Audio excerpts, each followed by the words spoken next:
What's happening, you shithead motherfuckers? Welcome to the Scorpion opinion. The morbid opinion of a mean asshole.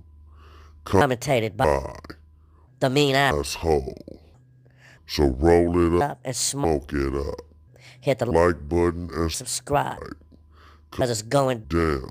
You're about to hear some Disrespectful shit.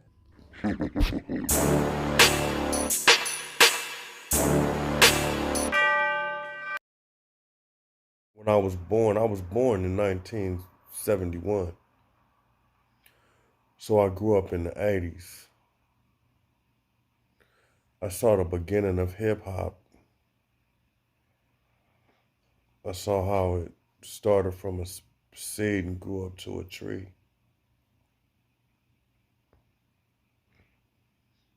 I witnessed breakdancing on every corner. I witnessed the LA Breakers.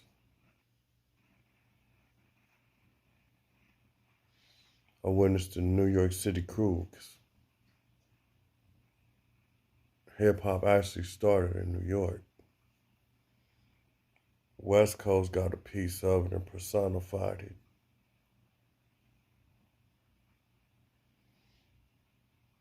West Coast came with the gangster shit. Before the gangster shit actually really kicked in, we had music that was still street though. It just didn't actually get grimy until NWA picked up the baton and ran with it.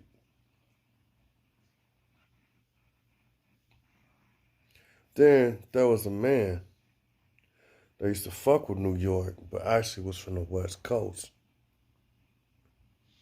His real name was Tracy. They called him Ice-T. We used to see Ice-T at the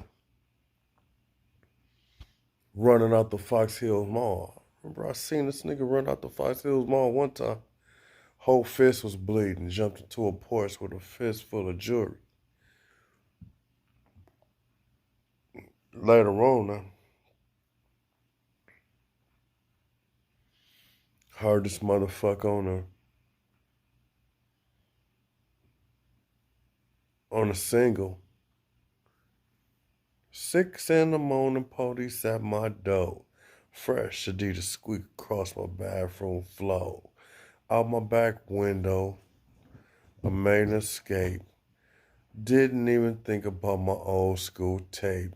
Mad with no music, something, and the streets of LA is the place to be. I got a knot in my pocket weighing at least $1,000. Gold around my neck, my pistol's close at hand. I'm a self-something monster.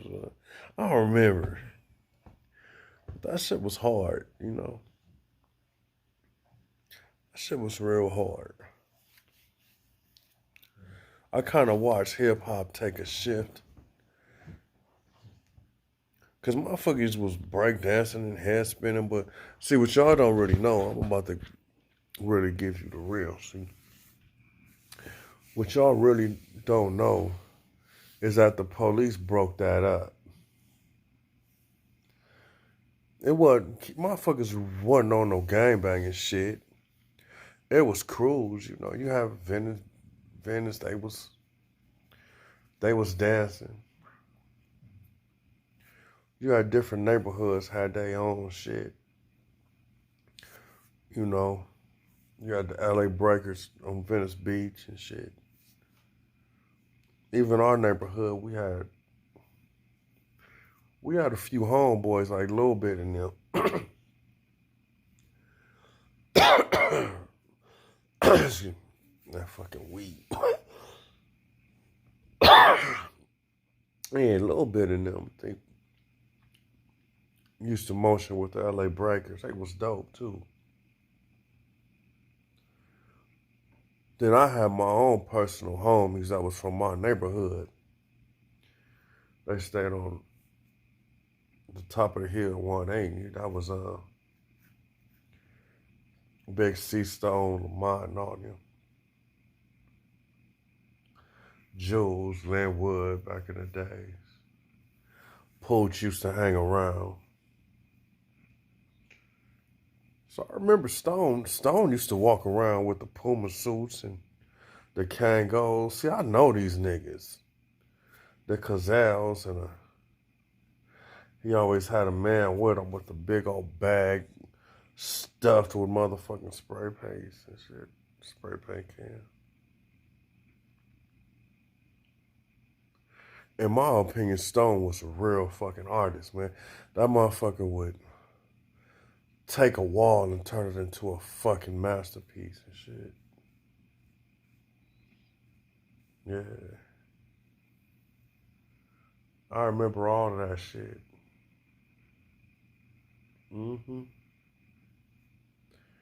I remember when beepers came out, they was as big as my hand and shit. They was called page nets. And the reason why I'm bringing this up, you're gonna see where I'm going with it. They was big as page nets. Somewhere up in there, the police start breaking up all the dance groups. I mean, you even had these motherfuckers, sex jerks and all that type of shit, you know. Police start rolling up on niggas like it was illegal to break dance and spin on your head and do all that shit. They start jacking niggas up over pagers. You know what I'm saying? Like, you couldn't, they was sort of like taking your pagers, throwing them on the ground and shit. It's like, the fuck you doing with a pager? What, you selling dope? You selling dope? Fuck is that? We don't know too much about that shit yet, cause trying to figure out what the fuck he talking about. Motherfuckers was doing their own shit.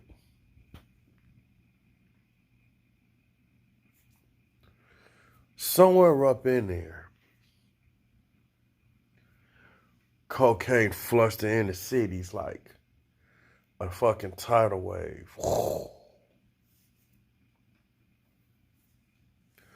Next thing you know,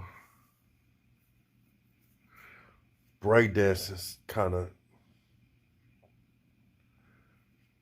you know what I'm saying, went away. Motherfuckers was all of the spike belts and the fingerless gloves and all that shit. Shit started to kind of go into another direction. Motherfuckers started selling dope, getting that money. The fucking situation kind of changed. Motherfuckers was, certain niggas was buying DJ equipment and all that kind of shit. Dance crews turned to the gangs.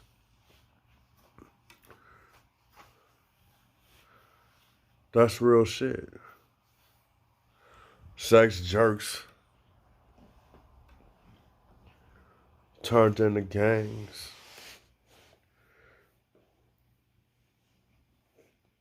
Venice Shoreline Crips, us, Schoolyard Crips, was really technically, see, I was young, so I really don't want to speak on it like that, because I grew up, but I don't remember exactly how the process happened. But I know somewhere up in there, shit started getting rough. So next thing I know, it was motherfuckers was setting up shop. Everybody was selling dope. And see, the thing was, every now and then I would slide down there and fuck with the homies and shit. Cause on the other end of on 18th Street, shit, they used to have that shit popping. So shit, nigga can go down there and fuck with them niggas, and them niggas used to get, you know, shit. They used to get them bitches a few little crumbs to suck everybody dick. You know what I'm saying? So it was like, when I could, I would go hang out. But see, I was the kind of kid my grandma had kept strict tabs on me, so I couldn't really run the streets like all them other niggas. Man, I wanted to, but I couldn't. I'd get my ass squished. She had a real tight belt on me. I used to see fucking smokers pushing shopping carts down the street with big old TVs and stereo systems and all this type of shit. Seriously, man, motherfuckers was selling their shit. Females was selling their pussy, selling their mouth. Straight like that. For a hit of that shit, little crumbs. Man, that shit was crazy. Straight crazy. See, this is the thing. I know motherfuckers like, you fucking bass heads. Check this out, nigga.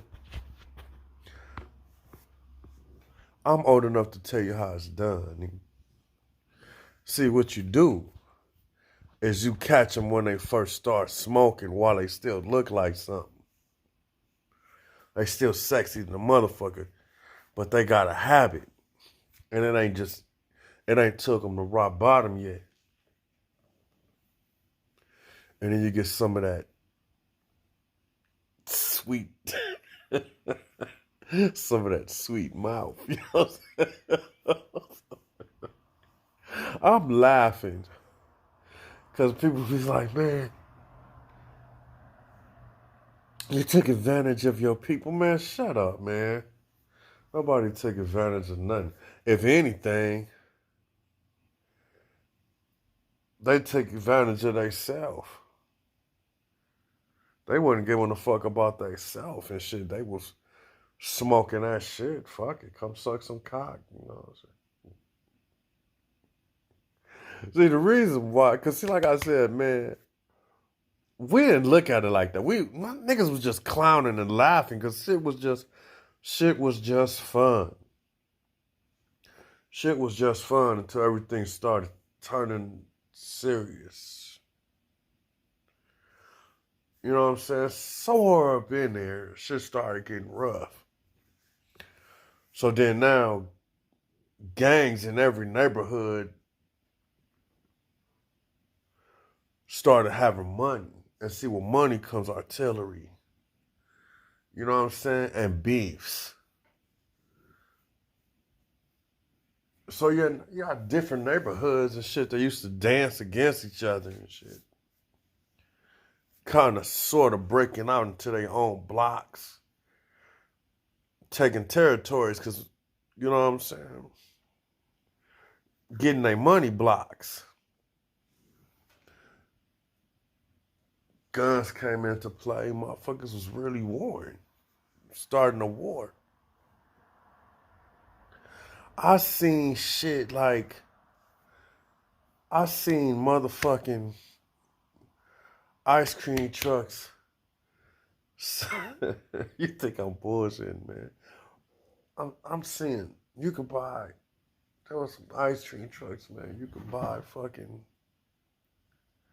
40 ounces from these motherfuckers and top ramen and all kind of shit.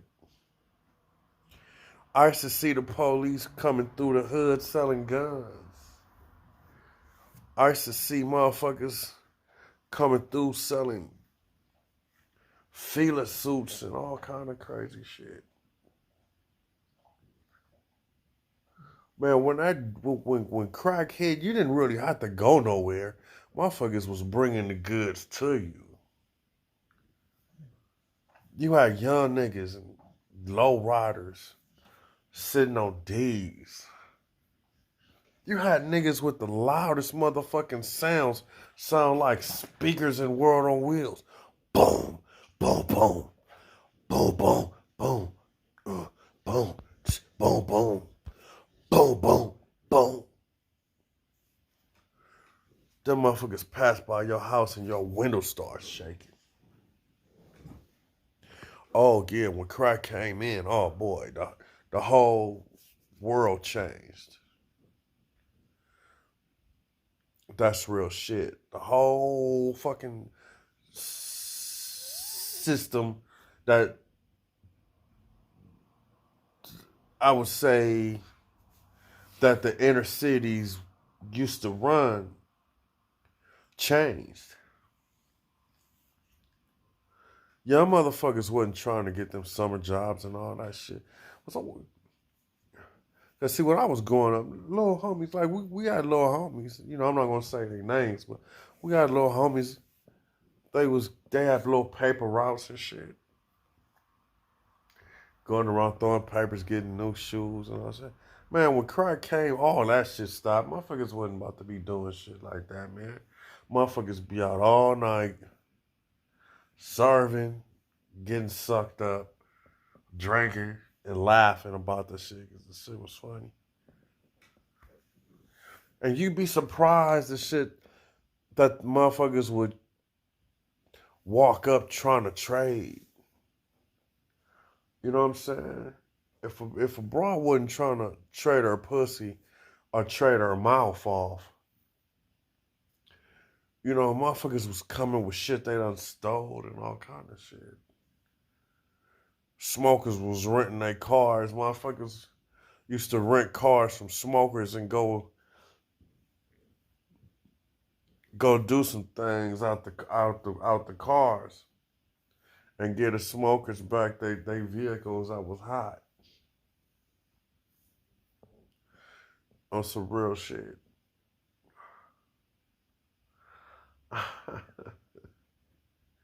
Oh, it was some crazy shit. Especially motherfuckers used to two-piece the smoker and shit for talking shit. Coming over there demanding, talk about the shit was sold and all that type of shit. Man, motherfuckers don't give a fuck, had no respect over your smoked out ass. Motherfuckers put the two pieces on your motherfucking ass to take the dope bag shit. Fuck. If you don't smoke it, bitch ass. Beat motherfuckers up for that shit. You know, it was crazy. The shit that I saw growing up as a youngster, because see, I was young when the crack epidemic started. And so what made it so crazy is that it wasn't like sections of the black community. It was all black. It was saturated. So pretty much everybody's parents was on crack, or somebody had family members that was on crack, one or the other.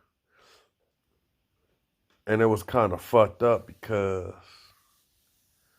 they walking through the neighborhood and, you know, trying to get something to smoke on and shit. It was real fucked up. And then you had some dope dealers that just didn't give a fuck with, you know, would kind of like serve them. But see, this is the thing though. This is the thing about it. At first, there used to be, I'm trying to figure out how I can say it. At first, there used to be honor amongst thieves. Motherfuckers wouldn't, if motherfuckers knew that I was your mama or your daddy, motherfuckers wouldn't do that. Motherfuckers wouldn't serve your folks.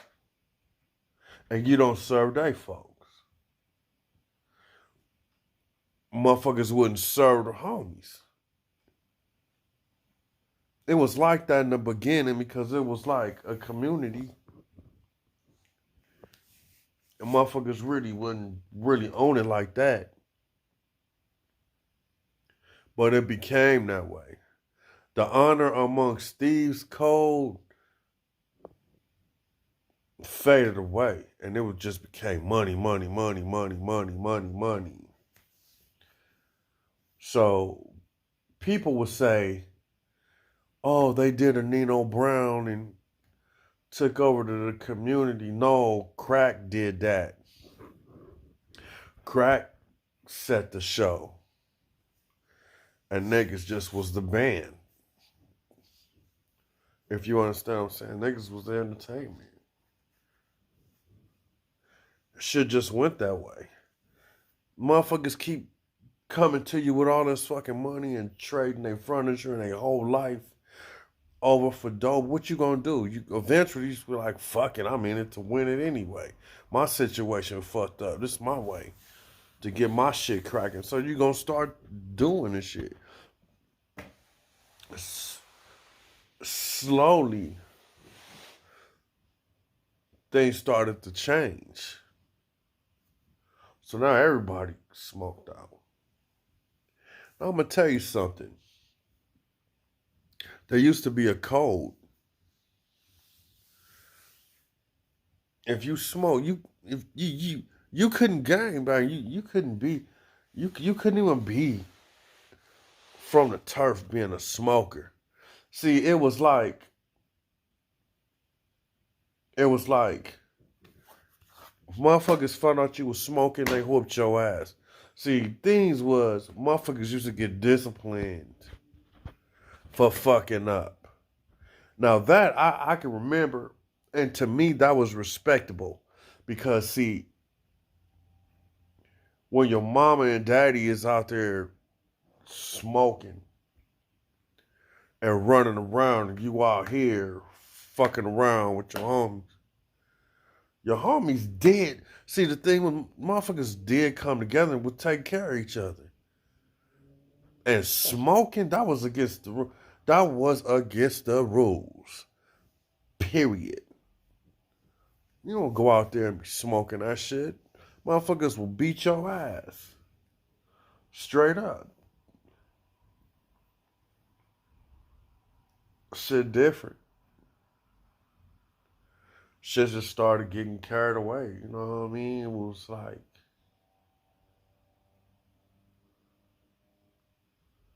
that was a rule. Don't get high off your own supply.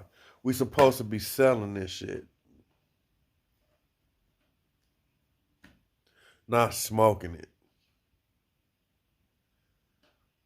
But you know what? That shit, just like with everything, man. See, you know what an epidemic is? An epidemic is when it just bombards its way into the community.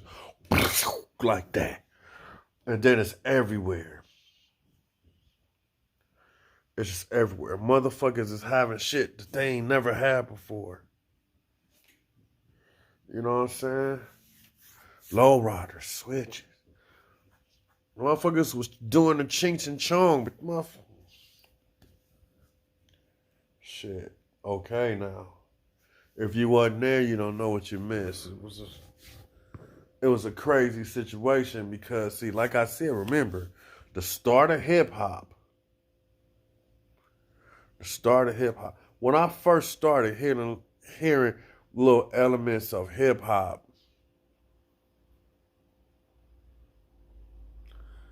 I think it was Herbie Hancock's Rocket. Boom, boom. Mm-mm, mm-mm, mm-mm, mm-mm, mm-mm, mm-mm. Don't stop it.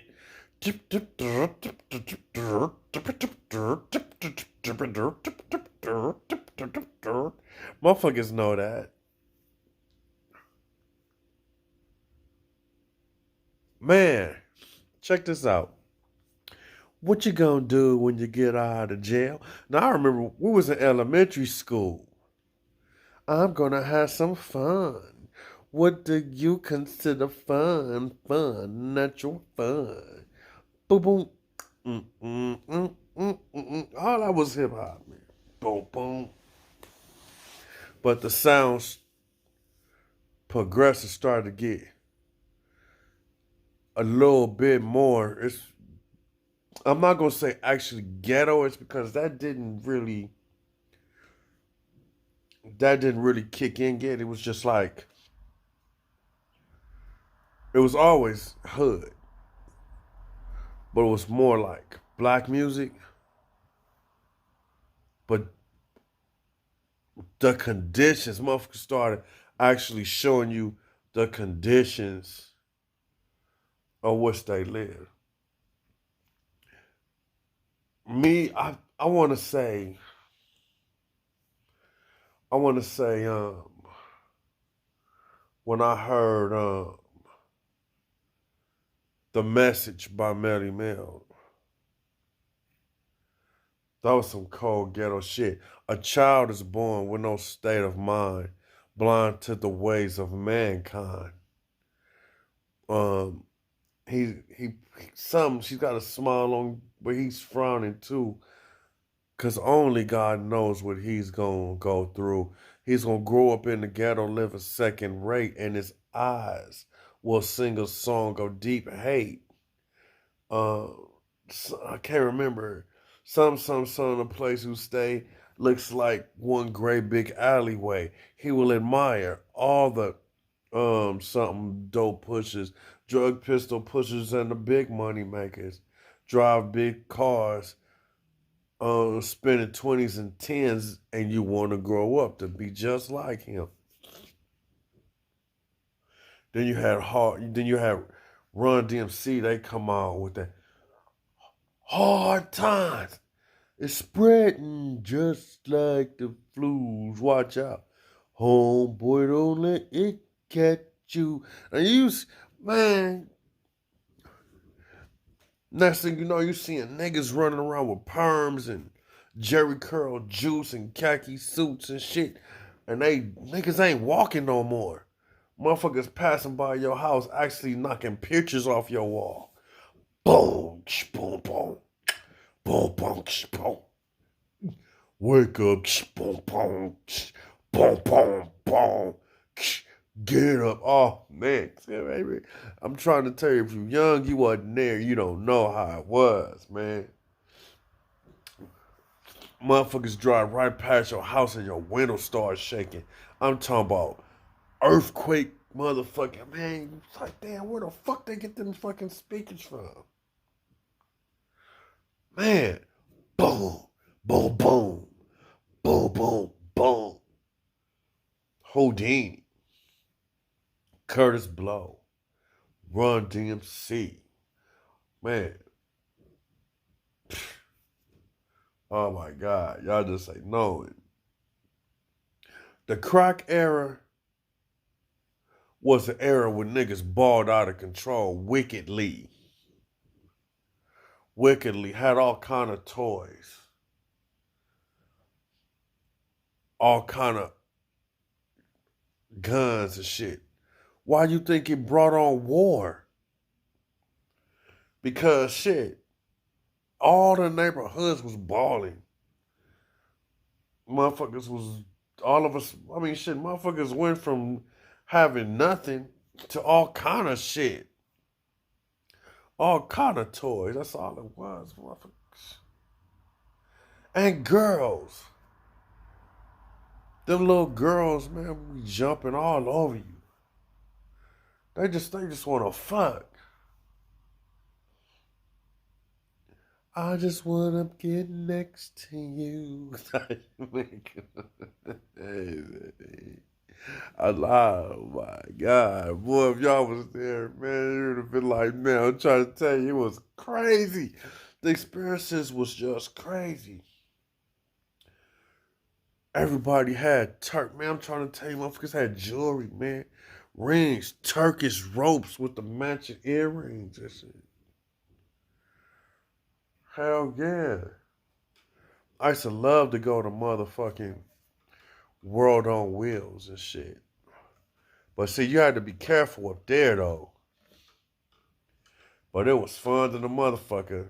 I remember one night I went and we was pretty deep.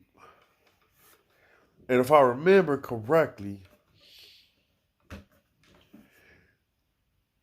we was deep, and I think if I remember correctly, it was like my play sister Rima. You know, we came up all from the sandbox. I think, cause I was standing right next to her ass, man. I remember I'm standing next to Rima, and I believe LL Cool J. If I, I'm getting old now, so sometimes I can't remember, but I believe this happened. LL took off his rope and put it around her neck. I'm standing, so I whispered. I said something to Rima. Rima was little short, little chocolate, little pretty little girl. Bomb ass Jerry curl and shit. So I was like, damn. And that was the same. I think I'm sure I know Rima gave it back.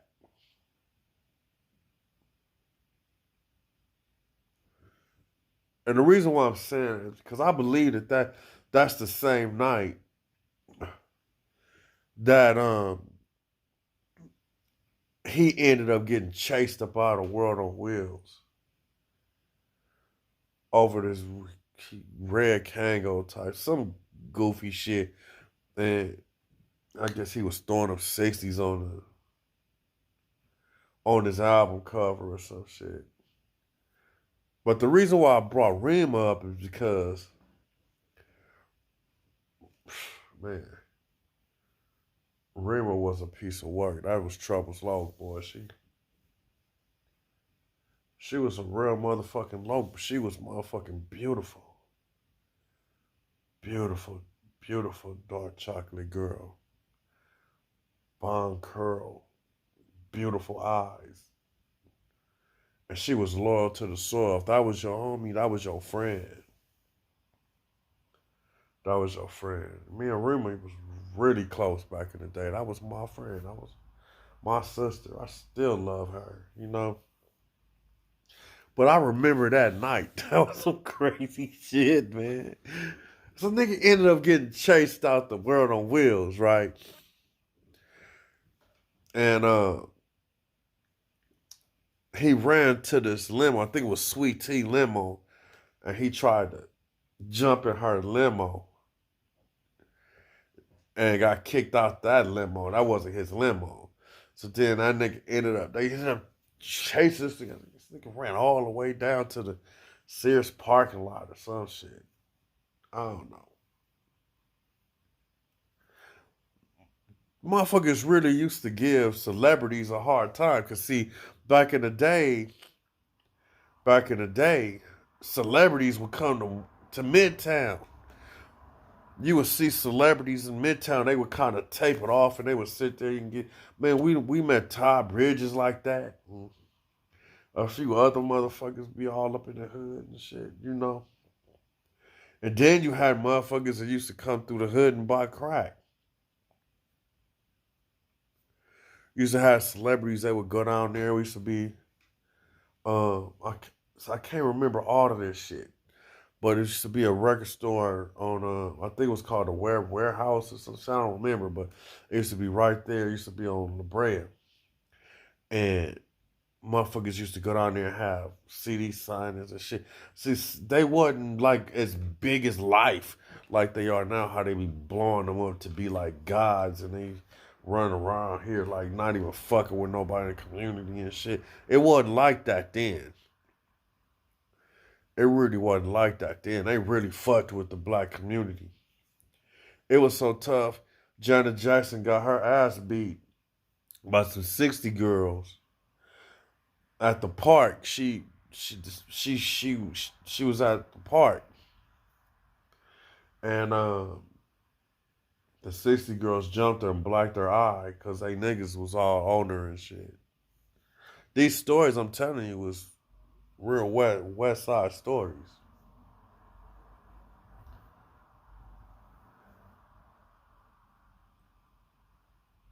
Man, The crack era. The crack era was so fucking crazy. When you watch these movies and shit, I be really thinking like these zombie movies. I really be thinking that they based it on the crack era. They just took the way people used to walk around and shit and turned it into this type of shit because that's the way it used to look. You know how you see them zombies walking around? I want your brain. You know, that's how motherfuckers used to walk around like that. But they wasn't walking around talking about brains and shit. They used to power walk. Check this out. So you see, I'm gonna tell you something, right?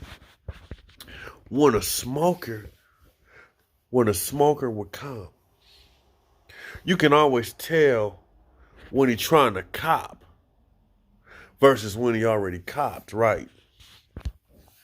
Because a motherfucker be walking through the hood and shit to go get him one. You know what I'm saying? What's happening, my man? Man, what you got for me, man? I got a hot dub for you today. You know, ooh, but as soon as you put that dope in his hands, the motherfuckers start walking away fast.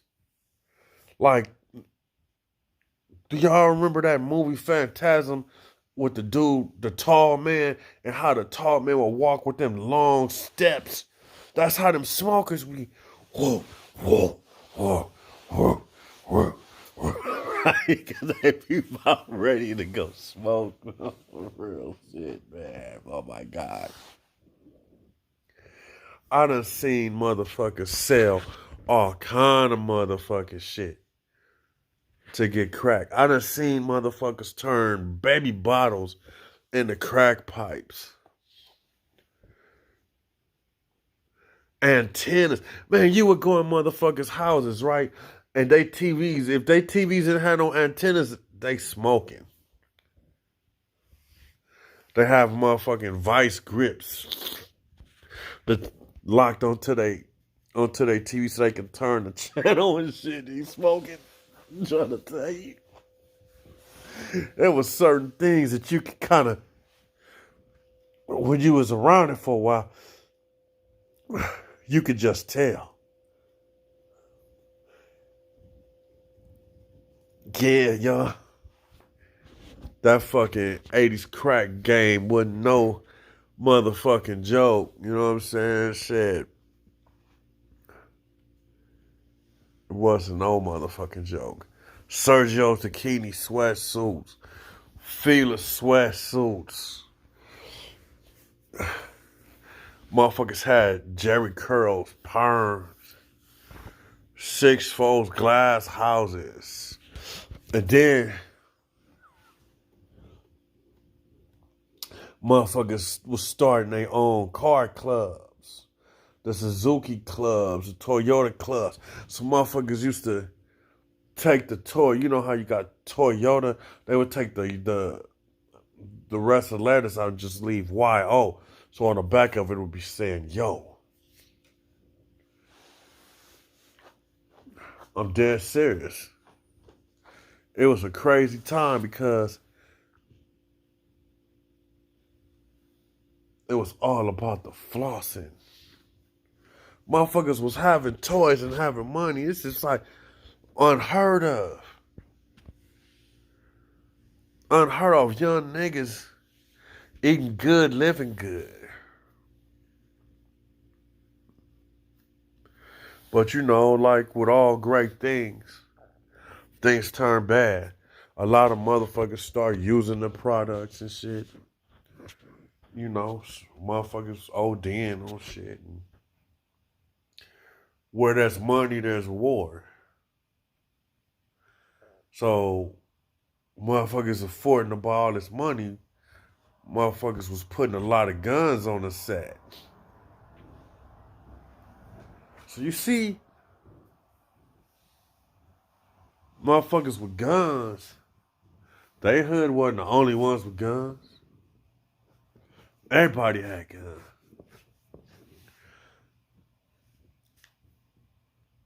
Shit started getting more realer and more realer and more realer and more realer. Motherfuckers lost a lot of good soldiers in the 80s. A lot of good friends. But the shit was a powerhouse. No, you wouldn't be able to control that because it just came like a storm, like a wildfire, just woof. Next thing you know, you go from broke in the house trying to figure out where your next meal gonna come from to crack cocaine.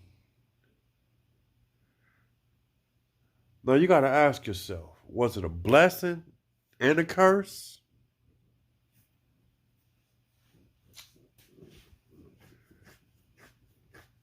You gotta ask motherfuckers that was there how they feel about it. I'm not gonna answer that question.